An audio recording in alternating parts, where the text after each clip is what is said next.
Hi, so I'm here with Kara Festa. I'm Anna Loza and just really excited for this conversation together. Thank you for being here, Kara. Yeah, thank you, Anna. Anna, thank you. Anna. I've been just going with all those different sounds throughout my whole life, so all of that works. Kara, Kara, same thing here. Yeah. Mhm. Nice. Fluid. So I'm just curious to hear a little bit about you and what you're doing and what you're excited about. Okay, awesome. Yeah, I decided to take you up on the call because I am in the pretty early stages of doing, adding some coaching Mhm. into what I do in life. And so I've been doing a little bit of that for the last few years for women, mostly in business environments. And I'm wanting to just branch out a little bit more and do more coaching in both business and life situations. Mhm. And yeah, so I'm just getting my website going and kind of getting the technology up and running to be able to serve hopefully a wider audience. Because right now I've been mostly working with women here locally in Tucson, a little bit remotely. Um, but the technology is such that, nowadays you can work with pretty much anybody around the world if you can figure out the time zones, right? Yeah.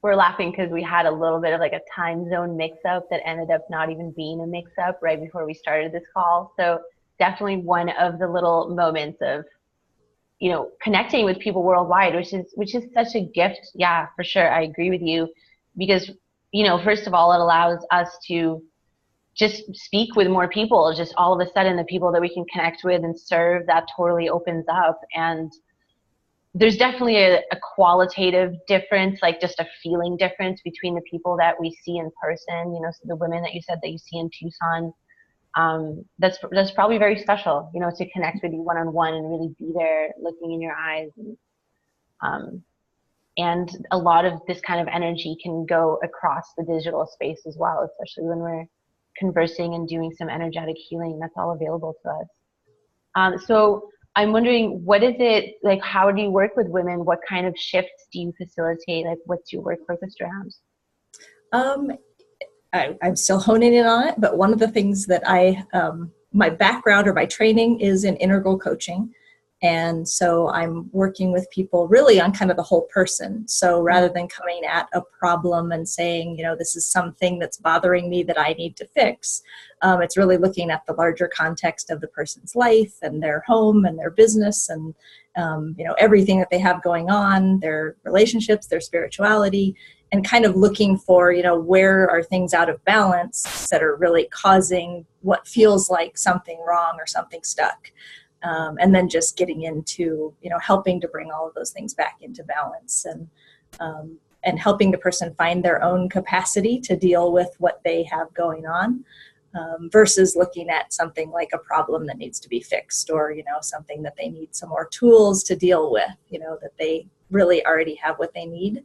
And it's just a matter of kind of getting in touch with that. So that's kind of my integral coaching piece. And of course that can show up in a lot of different ways, but what I have been doing recently, or, my history so far has been mostly working with women in business and management and executive positions. And I'm actually, my other life besides coaching is I'm an engineer and a business owner with a consulting company.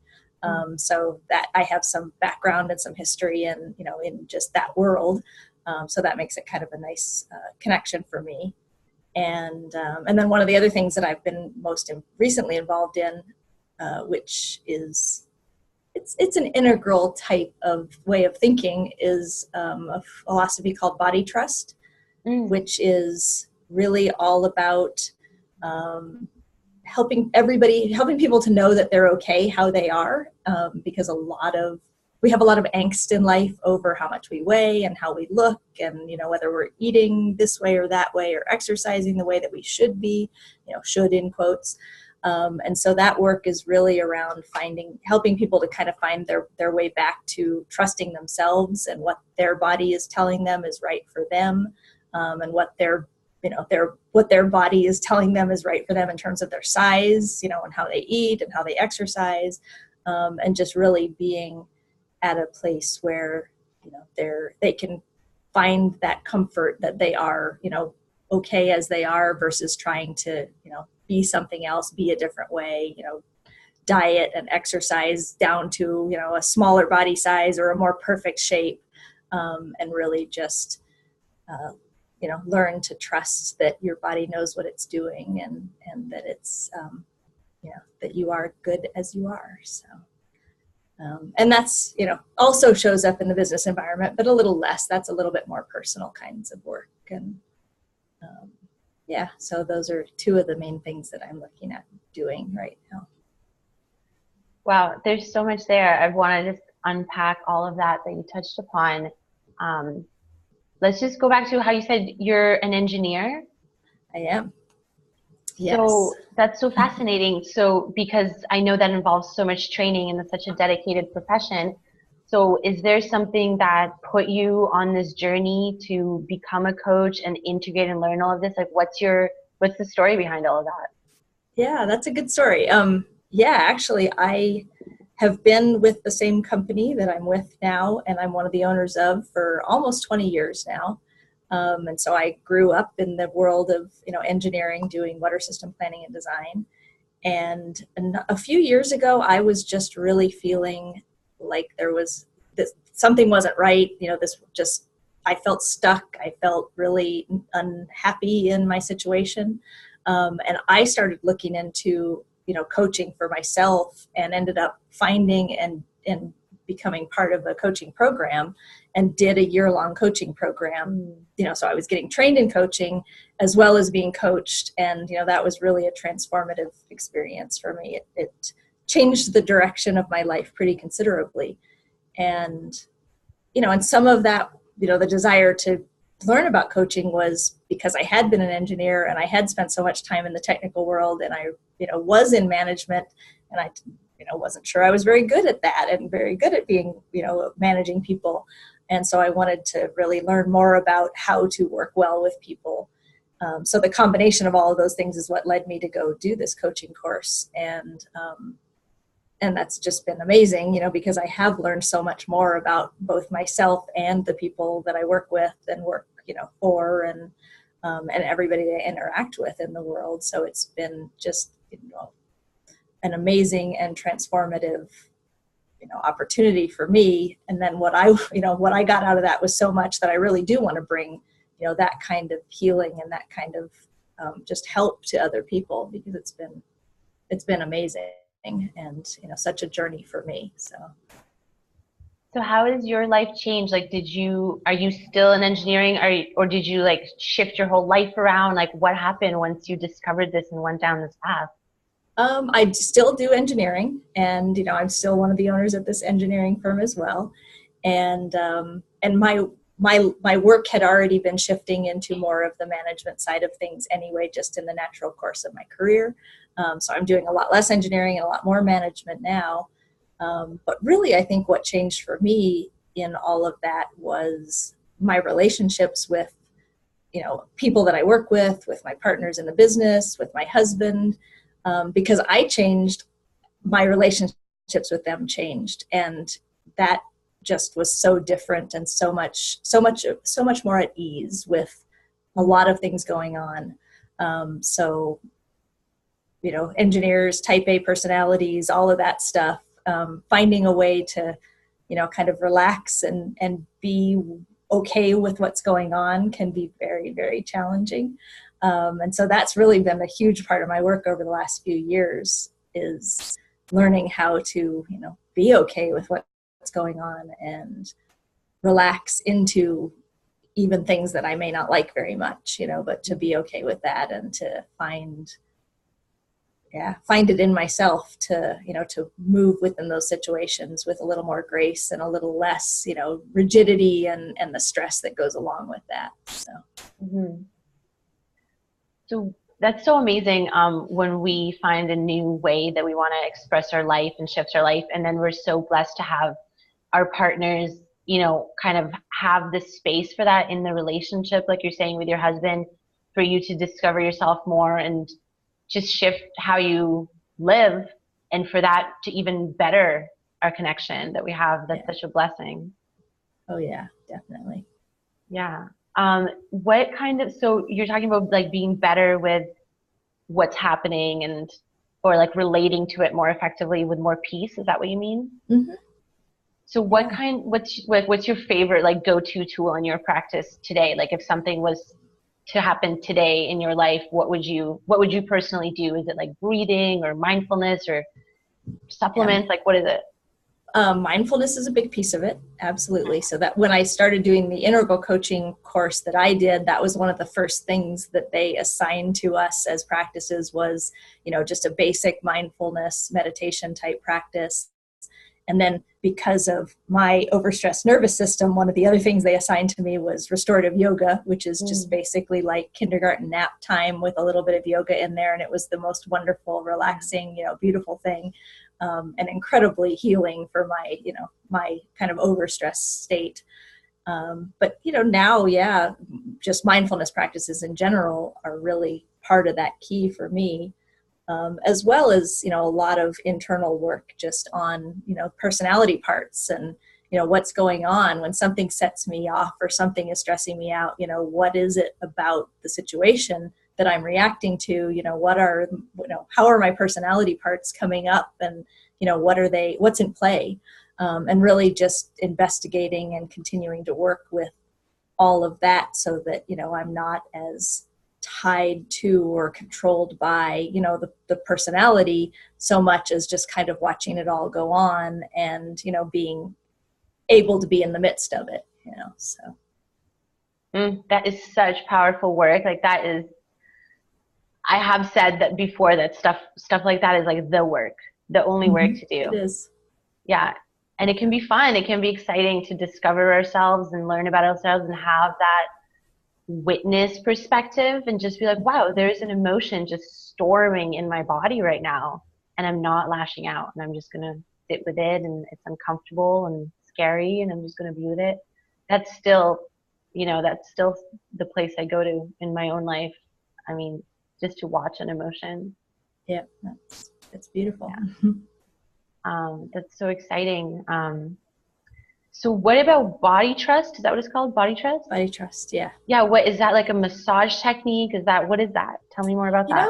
That is actually more of a philosophy as well. So I'm actually in the midst of some training with an organization that's in Portland called Be Nourished, and Body Trust is their provider certification. So, when I'm done with it in a couple of months, I will be one of their certified providers. And it's really a kind of coaching. It's a way of living. It's a philosophy of being that really is around finding ways to love and accept and respect yourself and all of the things that come along with being human, so, and then just, so that's my work. And then my work as a coach is bringing that same kind of work to other people and helping them to heal their relationship with their body and food and exercise and themselves. And so. Is there a couple like bullet points of body trust that you can like specifically give us right now? Is that possible? Yes. So some of the things that I would say are probably the central focus would be self-compassion. So finding ways to know that, your body is a trusted friend and not an enemy. Intuitive eating or mindful eating is another piece of that that's, really important, because so much of especially in the world of eating and weight, so much of the pain and the struggle that people have is with the rules they set for themselves, or the things that they think are not okay that they're doing anyway, and why is that, and just the finding ways to really be more gentle with yourself and be paying more attention and be okay with what's going on and be understanding with whatever it is that you have going on in life with respect to food or exercise or your weight. Let's see, what other bullet points might there be?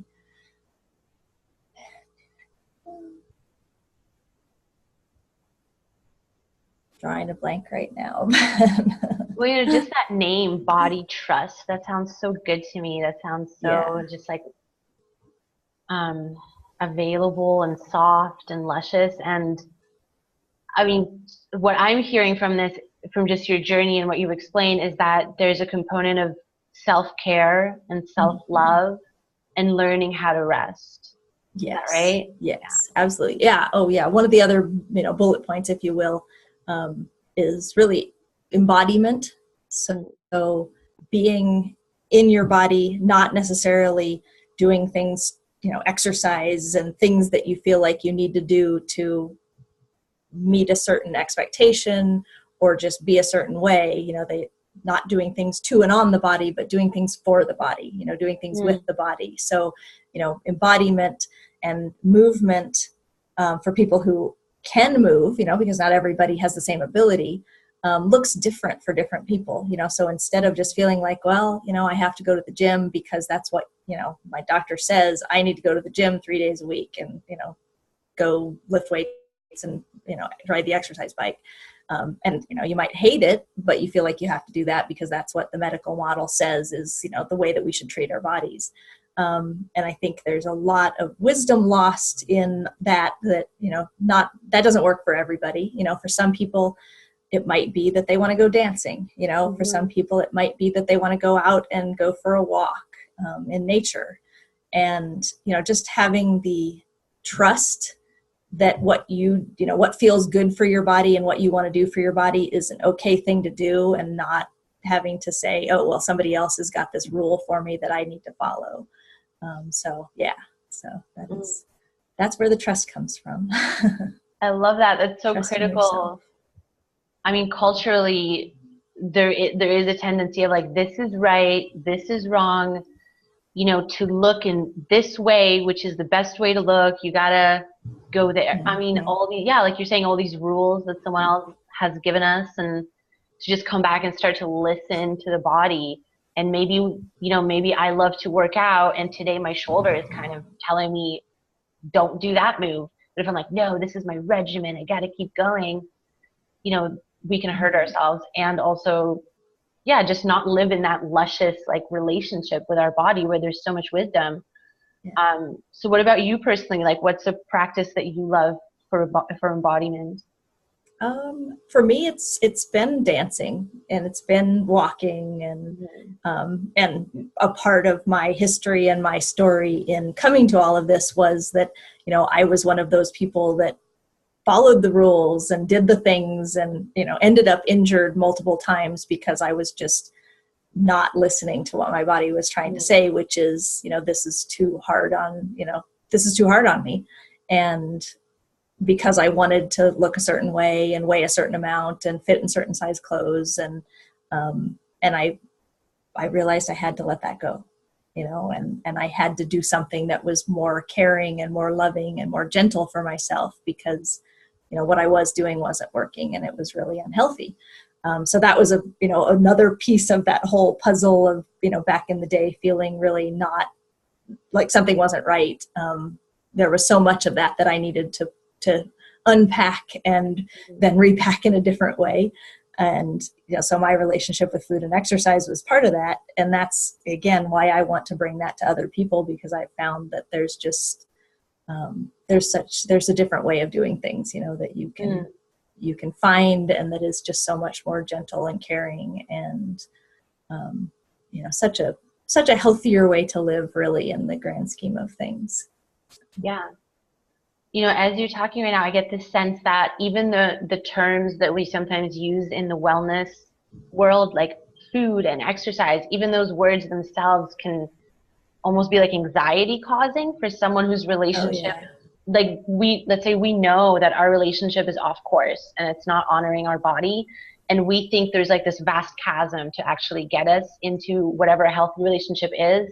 So just to be given all these rules and then to feel oneself kind of like fail at living up to them or whatever, just that approach, what you're talking about, the approach that you're talking about is so loving and gentle and nice that I feel like a lot of people could really respond to that and actually start moving to a better place with themselves, to a more loving place with themselves. Yeah. And it's not about having a checklist of all of the, wonderful things you need to do for yourself. It's just moving in that direction and saying, how else could I respond in this situation? How else could I be? What else could I do that would be a little bit more, caring and to tune into really what your body is telling you, what your food cues are telling you, what your emotional cues are telling you, and really understand what would be, what your self is asking for in that moment, which may not be what the rules say, you should be doing at that moment. Yeah. So yeah, it's just finding a different, more gentle, more compassionate way of being for yourself and with yourself.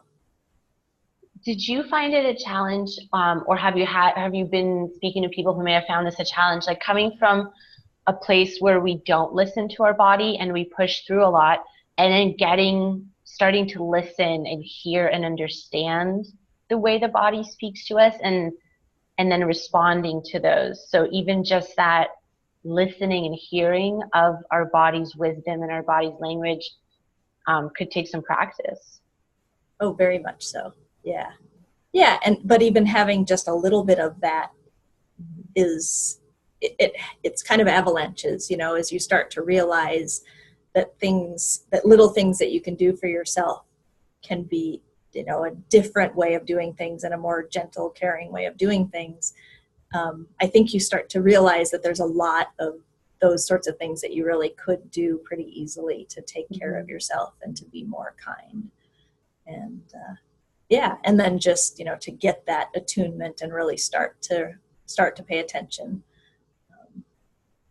Yeah, and just like with any language, we get proficiency as we keep listening and responding. Yeah, I love and it can that. be really scary too to even try down that path when, especially like, if you're so used to following food rules or following exercise rules, or, acting in a particular way that you think is going to get you a certain result or has gotten you a certain result, but it's not sustainable and it's not, comfortable and doesn't feel good for you in the long run. It can be really scary to let that go and figure out like, okay, where do I go from here? So, yeah. So that's what that type of coaching really is all about. That's awesome. I love that. I love just discovering that what feels good is the most effective way for our body. It's like we have, nature developed this language with us to just follow what feels good. And I remember over a decade ago when I was starting my journey with realigning my food choices and how I hear my body, it was this incredible revelation of, wow, I just, like, it tastes good, it feels good to do this, and this is healthy. That's okay. That's the right way. It just feels and tastes good. Wow.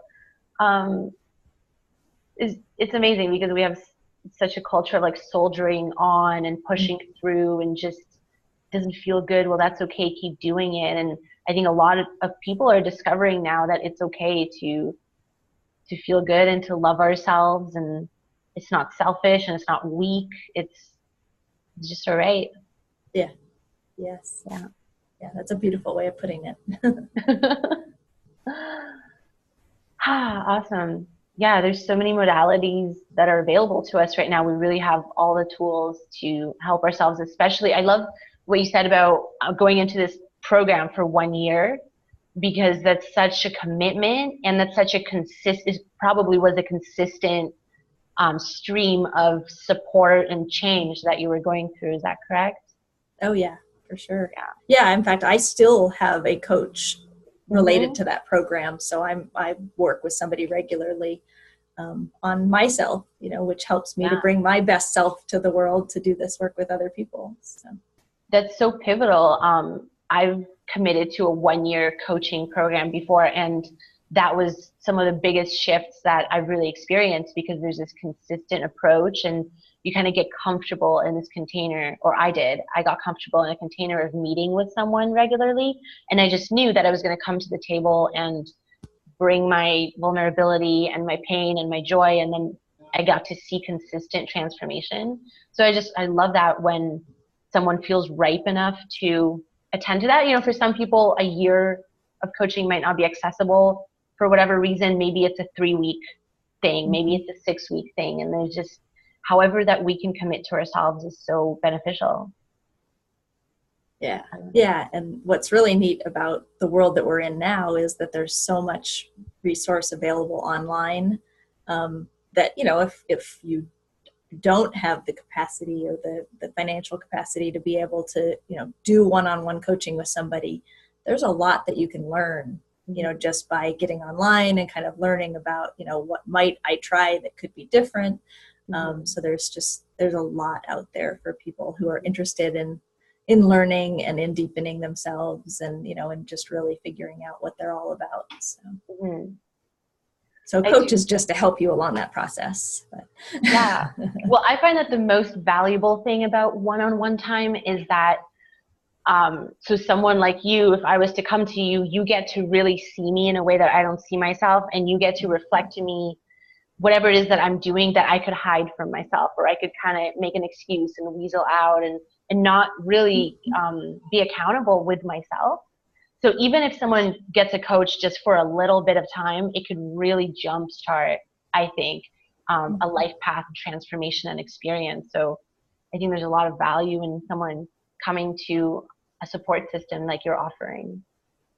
Thank you. Yeah, I think so too. I mean, that's been my experience, and I think that's been the experience of the people that I've worked with, and friends who I have who are coaches. You know, that's why we do it, because it's so helpful for people to, you know, to look at them and their lives from, you know, from an outside perspective and give them a different way of thinking.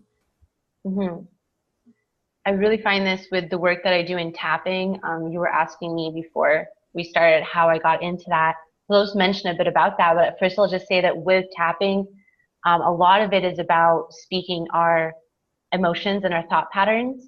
And even if we're adept at it and doing and seeing our thoughts on our own, what I find consistently with the people that I work with, and I offer a discovery session to someone to learn tapping before, you know, just to see how effective it is, that I get to see those sentences and those feelings and offer that to someone to speak in a way that they may not have chosen to really go that deep and that explicit and that straightforward on their own. So it's that reflection again of, it's so beneficial to have that person, even just for a couple sessions, to get you going and to kind of open it up and go in with you and be like, it's okay in here. You're safe in here. It's all right to see these things and to go this deep and to go through this. And how I got into tapping is for years, actually, because this technique has been available to us for a while, and I've been seeing about it for years, and I just thought, you know, that doesn't look intense enough. So again, coming back to the, like, it's okay to rest, it just doesn't look intense enough. It looks kind of silly. You're just like tapping on your face. Well, what is that going to do? And I just kept ignoring it. And I didn't really go into it. And I thought, okay, whatever. I've got other stuff. And eventually it just kept coming to me so frequently that I just said, all right, I'm going to check it out. I'm going to learn and see what it can give me. And then as soon as I learned the basic technique, the shift that I experienced in being able to be with a challenging emotion and start to melt it right away was what flipped me into a practitioner and now a teacher of it. Because you know how we're told with, okay, well, we got to sit with our challenging emotions if we don't want to run away from that or push them away. And I found that with tapping, because we voice what's happening, I was able to really be with a challenging emotion to the fullest extent until I really melted it with this kind of somatic reprogramming technique. So that's a little bit how I got into it. And again, it just didn't look so powerful and so intense, you know? So like you were talking about the yoga, the sort of restorative yin yoga. And a lot of people are into the kind of the asana. I love the asana yoga. That said, there's a place, right? There's a place for the the power yoga and for the yin yoga, and we kind of it's great when we integrate both and give the space to both. And yeah, and miracles can happen when we go and choose to learn a technique that looks deceptively simple. Yes, for sure. Yeah, and the integral coaching approach is always going to involve some somatic, some body work of some kind. And what is most appropriate for the coaching client really has to do with how they are in life and what their, what counterpoint they really need. But there's so much power in bringing ourselves into the body that I didn't appreciate, didn't understand, like had no clue of before I did my coaching program.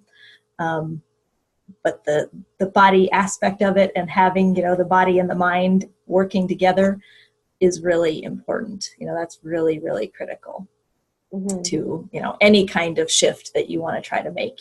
You're not going to be able to do it just thinking about it. You can learn and think a lot of things, but until it gets integrated and really gets brought into your body and into your nervous system, you won't see that change in the same way. So that's one of the things that I learned. Really great way to put it. When you said, until it gets brought into your body and nervous system, and I thought, yeah, because everything else that happened in our life did come into our body and the nervous system. So the stuff that's impacted us and stayed with us and the body remembers and acts from. So what kind of techniques then is it that is there something, so there's dancing, and I want to say, what kind of dancing are you personally into? It's funny, when I was in the midst of my coaching program, I did some belly dancing, which was fun. And, that's just a really, just an enjoyable environment to be with a bunch of other women, kind of shaking with your little jangly things. But now I just do like a studio class at my Pilates studio, or just dance at home, just to the radio. But yeah, practices, one of the things about with the integral coaching, the practices that I might recommend are going to be, could be anything. So, some client, I might recommend something like a martial arts, other clients, it might be kickboxing, somebody might be, I don't know if you know of trauma release exercise or TRE. That one is a lot. I think it probably bears some similarities in the function to the tapping, because it's really, TRE. You can find some stuff about it online, and then there's probably somebody locally that does trains, and you get trained in a few sessions and then do it on your own. And that's one that's really good for releasing trauma from the body. And by shaking, you actually just kind of go into this mild shaking that, that lets that, that built up tension in your muscles, just lets it loose and lets it go a little bit. And, so for really, that's a nice baseline exercise or practice for anybody. Yeah. But, for certain people, that release of of trauma from their bodies can be really, really important. So some kinds of yoga, other kinds of yoga. There's tons of things that we can do with our bodies, to help integrate the things that we're learning and the things that we're experiencing in life. And usually the recommendation in an integral coaching approach is going to be something that's different from what the person is already doing, because they come to coaching because they're stuck with something, they want to deal with something, they want some different way of being. And if you keep being and doing the same things that you've always done, it doesn't, that change doesn't take shape and doesn't, take hold in you. Whereas if you're learning new things and experiencing things in new ways and physically moving differently, that really does help to bring that change about in your life in a different way. So, somebody like me that was, running a lot and lifting a lot and, just really pretty high tension and high stress, for them to say, okay, this is what we want you to do now. We want you to go do this restorative yoga where basically you're just moving and laying there for, an hour. And, it's just such a different way of being in the body that just really helps that transition happen. So that's one of the keys to the kind of coaching that I do, is really to help that transition happen by also having those kind of other practices involved in the coaching. I love that. So through you, someone really enters this world of possibility and gets directed to the place that is most effective for them to integrate their body and their mind and their spirit to create some lasting changes. Yep. And a lot of times that's uncomfortable because Yeah. it isn't the way we're used to being. It's something new. It's something different. It feels weird. It feels like, because it is new and different, and it is not what we're used to. But that's really the key to it. And that's really the why it works as well as it does, is because it's, we are changing the things that we do, and we're changing the way that we be in our body as well at the same time. So I love that, because, that just makes me think that the one thing that we really, if we have this, we'll be successful in transforming our lives or going after whatever dream life we have. And it's just that ripeness, that readiness to just try and be with something that's maybe uncomfortable. I feel like that is just the basis for success across so many life avenues, and especially with coaching or with emotional mastery. If we can just be with that, and like when you went to that yoga class and you're like, well, this is different, and you stayed, and now your whole life has shifted. So just to stay. Yeah. And that can be hard to do without somebody's support. Yeah. Exactly. To really sustain that kind of change and continue to do something that feels uncomfortable. So, And that was one of the reasons they wanted us to do things, new in our coaching program when we were being coached, is so that we understood what it was like for a client to be uncomfortable. And, you're asking them to do something that isn't necessarily their natural go-to or their way of being, to know what it's like. And that's been one of my attempts and my practices over the last few years, is just trying to always find something that's new and something that's different and something that I can, just stretch a little bit and make myself a little bit uncomfortable with. And actually that's why I decided I wanted to do this interview, because it was like, oh, that's a little scary. So yeah, I'm going to do it. Nice. Yeah. Well, it's so great. I mean, there's so many people, that can really benefit from hearing this kind of conversation. And you have a lot to bring to people. You have a lot of possibilities that you're offering. So those women in Tucson that you're working with are really lucky to have that connection and that support from you, to receive, that personal support. Like you're saying, that's so integral, because a lot of us may not have received really loving, peaceful support when we were children and growing up. And that's why this trauma healing is so vital. And even to admit or to label anything that we've gone through as trauma, even that can be a shift in perspective, because trauma, it could be something, like a life and death witnessing, experiencing situation. And it could be something like our caregiver not picking us up when we really, really wanted or needed that kind of attention. So there's so many things that get registered in our system. And I love kind of this renaissance of allowing ourselves to understand how much love it would be great for us to receive, how much love it would be great for us to be supported in allowing in. And so support systems like coaching and like really effective and powerful coaching are a serious gateway for transforming the planet. I'm just going to say that. Yeah. I am with you on that one for sure. Yeah.